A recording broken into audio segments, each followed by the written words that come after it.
The moment Daniel Carter stepped out of his black car and into the freezing Toronto air, his world tilted in a way he could never have imagined. He had built his life on control, precision, and emotional distance, but in a single heartbeat, all of that collapsed.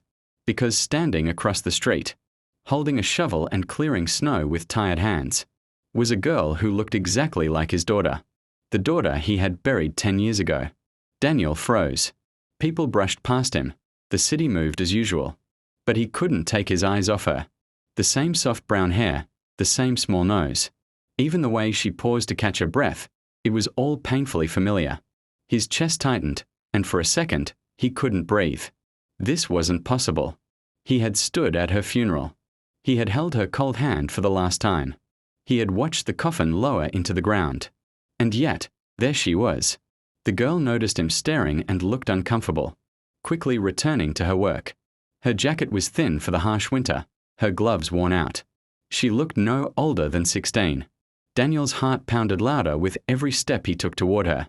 He didn't even realize he had crossed the street until he was standing, just a few feet away. "Excuse me." His voice trembled, something that hadn't happened in years. She looked up, cautious but polite. "Yes." For a moment, he couldn't speak. His mind raced, trying to make sense of what his eyes were seeing. "What's your name?" "Emma," she replied softly. The name hit him like a wave.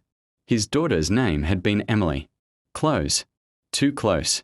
"Do you live around here?" he asked, trying to steady himself.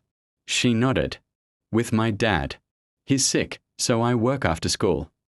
Daniel noticed the exhaustion in her eyes now. Not just physical, but emotional, the kind of tiredness life forces on you too early. It reminded him of someone. Himself, after the loss. "I'm sorry if I'm being strange," he said, struggling to explain. "You just remind me of someone I lost." Emma's expression softened. "I'm sorry for your loss."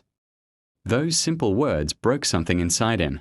That night, Daniel couldn't sleep. He sat alone in his massive house, surrounded by luxury that suddenly felt meaningless. For years, he had buried himself in work, turning grief into ambition. His company grew, his wealth multiplied, but his heart remained frozen in that hospital room where his daughter took her last breath. Now, everything was stirred again. The next day, he went back. Emma was there again, working in the cold. This time, he brought her a warm coffee and a proper winter coat. She hesitated at first, unsure of his intentions, but eventually accepted with a shy thank you. Over the following days, Daniel found reasons to return. Small conversations turned into longer ones. He learned about her life. Her father, a construction worker, had fallen ill and could no longer work. Medical bills piled up, and Emma had taken it upon herself to help. She